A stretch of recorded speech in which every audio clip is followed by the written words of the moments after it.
Bonsoir tout le monde, j'espère que vous allez tous très bien. Bienvenue encore une nouvelle fois sur ma chaîne. Si vous êtes nouveau, n'oubliez pas de vous abonner, d'activer la cloche de notification pour ne rater aucune de mes prochaines vidéos. Si vous êtes ancien, n'oubliez pas aussi de partager la vidéo là avec un proche ou dans les groupes dans lesquels vous êtes pour que ceux qui ont le même problème puissent trouver une solution à ça. Bon, il est bien vrai que nous sommes en train de miner le Pi Network. Mais c'est pas tout le monde qui sait comment ils peuvent utiliser les pièces. Quand on parle de pouvoir acheter avec tout ça là, on fait allusion au fait qu'on doit transférer ça à quelqu'un qui va nous donner un article en contrepartie. Sauf que la majorité des personnes, ils ne savent pas comment on peut transférer les pi à quelqu'un d'autre. Ça, c'est l'objectif de cette vidéo. Donc, rassurez-vous de regarder la vidéo du début jusqu'à la fin si vous n'avez pas encore l'idée sur comment vous pouvez retirer les pièces de pi de votre compte, c'est-à-dire le transférer à quelqu'un pour prendre un article, ou soit si vous voulez recevoir ça de quelqu'un, comment vous devez faire si vous ne le savez pas. Restez scotché à cette vidéo jusqu'à la fin. Surtout, ne coupez pas quelque part. Là, on est en train de parler de l'argent en fait. Si vous coupez la vidéo, que finalement, vous voulez faire la transaction là et que ça échoue, ça ne dépend pas de moi. Voilà. Donc, vous devez regarder la vidéo normalement. Et là, c'est un test que je suis en train de faire. Donc, c'est sur le compte de test. C'est toujours dans le wallet, mais il y a le Pi test que la Corti donne à tous ceux qui ont miné le Pi et qui ont un portefeuille. Il suffit de juste configurer ça et vous aurez la possibilité de pouvoir, comment dire là, utiliser ces pièces-là pour faire des tests, transférer à quelqu'un, un proche ou un truc comme ça, vous le transférez. Ça, vous pouvez même le transférer pour, sans pour autant que la personne ne termine le KYC ou un truc comme ça, voilà. Donc vous pouvez vous le transférer, vous envoyer, lui aussi il vous envoie, histoire de tester un peu hein, votre portefeuille si vous arrivez à recevoir ou vous arrivez à envoyer. Donc voilà l'objectif de cette vidéo. Donc on va commencer tout de suite. Ici là je suis dans le Pi Browser, la seconde application de Pi Network. Hein, je ne suis pas actuellement dans Pi Network, je suis dans Pi Browser. Donc il y a certains qui, au lieu de se connecter directement dans Pi Browser, ils rentrent d'abord dans Pi Network pour revenir ici. En temps normal, si vous n'avez pas changé de téléphone, vous n'avez pas besoin de vous connecter à chaque fois que vous voulez rentrer dans Pi Browser. Vous n'êtes pas obligé de rentrer dans Pi Network d'abord. Non, ça c'est un portefeuille. Il est indépendant à peu près. Une fois que c'est connecté, vous pouvez l'utiliser. Donc là, par exemple, là, je peux même quitter ici et rentrer dans mon Pi Network. Je peux ressortir. Vous voyez un peu. Donc, je peux, par exemple, je peux cliquer ici. Mon profil va se faire voir. Le profil que j'ai sur Pi Network. Tout va se faire voir ici. Voilà. Donc vous voyez un peu, donc mon nom d'utilisateur, voilà ces informations là rapidement quoi. Donc je retourne sur le back office de Pi Browser. Donc maintenant pour retirer les pièces de Pi, comment ça se passe? Ou bien si vous voulez envoyer à quelqu'un, comment vous devez le faire? Je vais vous donner, je vais vous dire quelque chose. Ça c'est comme une prévention pour question de sécurité. Pour ceux qui vont vendre contre le Pi ou ceux qui vont vouloir plutôt acheter quelque chose, rassurez-vous que la personne, parce qu'il y a des codes QR par lesquels vous pouvez faire les transactions, rassurez-vous que la personne rentre dans son portefeuille et il vous montre son code QR avant de lui faire le dépôt dessus. Ne regardez pas un code QR sur un produit, affiché sur un produit, et vous voulez scanner directement sur le produit. Il peut arriver que les gens de fraudeurs, les voleurs là, ils viennent, et eux-mêmes, ils prennent leur code QR, ils viennent coller sur le code QR du vendeur. Vous n'allez pas savoir, vous venez vous scanner le code, vous envoyez, la personne te dit qu'il ne reçoit pas l'argent, vous allez essayer de chamailler tout ça là, c'est qu'il n'a pas reçu. Mais jusqu'à ce que vous ne sachiez que le code QR qui est là-bas, un voleur est venu cocher, comment on dit, coller pour lui dessus, ou bien même a carrément remplacé ça. Vous allez vous insulter, vous dire des bêtises, tout ça là, voilà. Donc, il ne faut pas envoyer, quand quelqu'un colle le code sur son article, il ne faut pas juste lui envoyer directement. La personne n'a qu'à vous envoyer, ne vous a qu'à rentrer dans son portefeuille, vous montrer le code QR avant de lui faire le dépôt. C'est très important. Ou soit si vous voulez recevoir les pieds de quelqu'un, si vous êtes vendeur ça. Rassurez-vous de chaque opération, montrez le téléphone à la personne. Même si c'est une capture que vous avez fait pour le code, que vous avez gardé dans votre téléphone, c'est mieux que à chaque fois une photo que vous avez collée sur votre article. Genre le code QR que vous avez imprimé pour coller sur votre article. Quelqu'un peut venir le remplacer et mettre son code.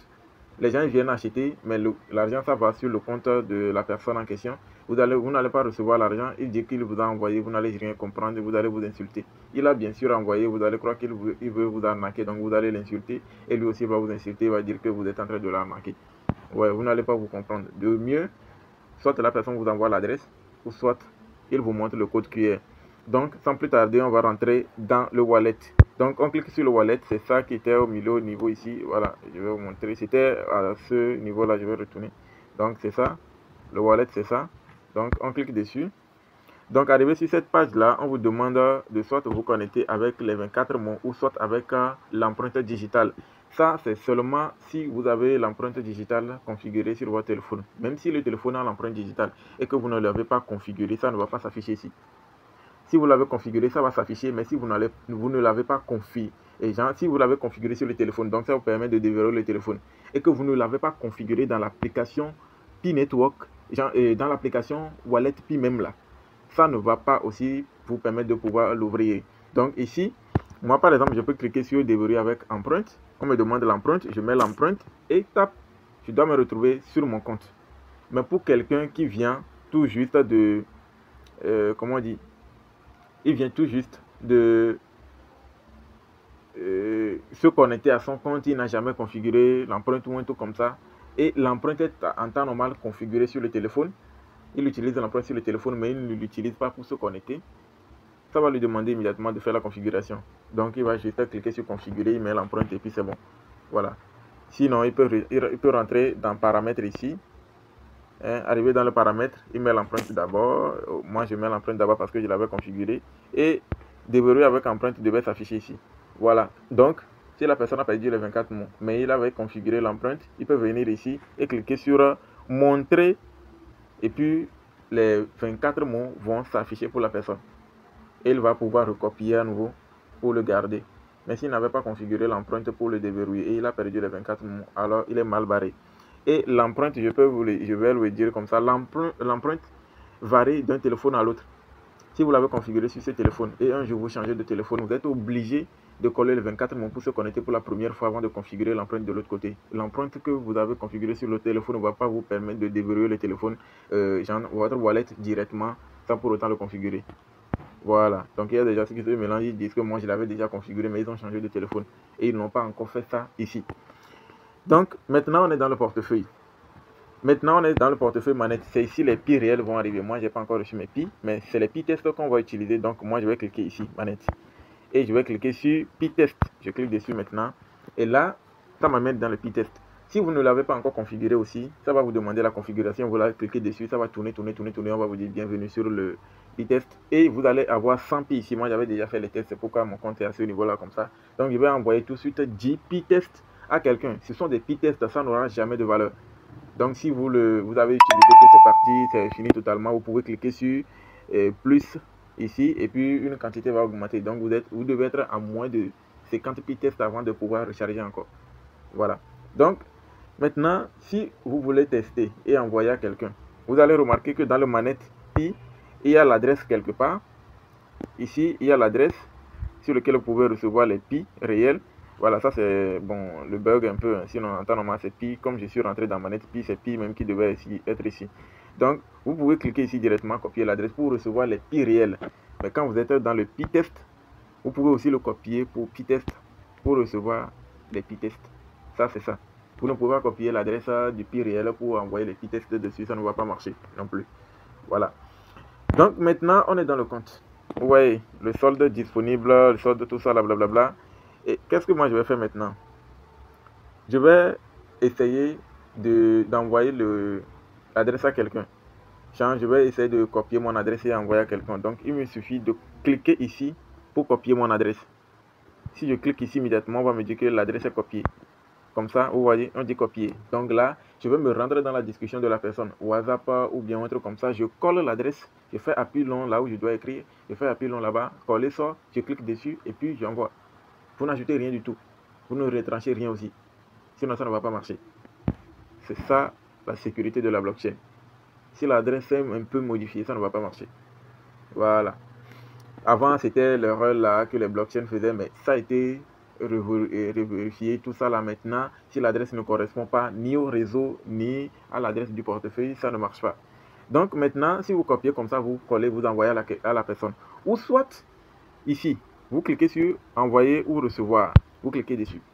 Donc ici maintenant, vous voyez ici, on dit, vous voyez, c'est le code QR qui s'affiche un peu petit ici. Donc vous pouvez cliquer ici et ça vous amène sur cette page-là. Donc là, la personne est à côté de vous immédiatement. Donc au lieu de copier le code, rentrer dans WhatsApp, tout ça là, non. Vous allez juste cliquer là-bas et ça va vous amener ici. Ça, c'est votre code QR. L'adresse qui est long là, c'est ça qui est résumé en code carré comme ça ici. Donc la personne juste, lui, va rentrer dans son compte sur lui et il va cliquer toujours là-bas au même endroit, mais arrivé ici, lui va plutôt cliquer maintenant sur scanner.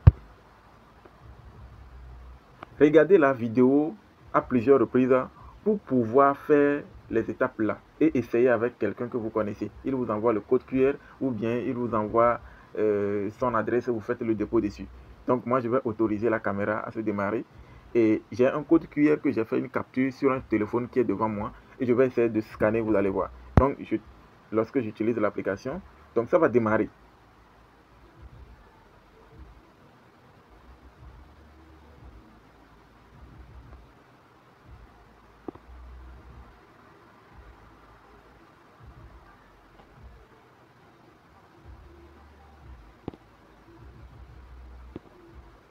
Vous avez vu? Donc, une fois que le téléphone, bon, ça dépend de la caméra, hein, vous voyez. Donc, en temps normal, quand c'est venu immédiatement, c'était déjà positionné sur le code QR. Donc, ça l'a pris immédiatement. Et lui-même, il l'a traduit en adresse directement ici. Vous voyez un peu? Ça l'a traduit immédiatement en adresse ici. Donc, l'adresse là va correspondre exactement à l'adresse de la personne. Si la personne l'avait copié pour m'envoyer, c'est exactement la même chose. Donc, je peux retourner. Par exemple, je peux cliquer encore dessus ici. Scanner, je vais faire exprès de le pointer à côté. Vous voyez, donc vous allez juste cadrer la caméra sur le code QR de la personne. Donc là, vous voyez. Donc une fois que ça a regardé le code immédiatement, peu importe l'heure de... moi, actuellement, je suis en train de tourner la vidéo, c'est à 23h. Ça va marcher, il suffit que la caméra fonctionne bien. Ça va marcher. Et là, maintenant, vous allez mettre la quantité de pi que vous voulez envoyer à la personne. Donc ici, moi, je vais mettre, par exemple, la quantité de pi. Je vais envoyer 10 pi.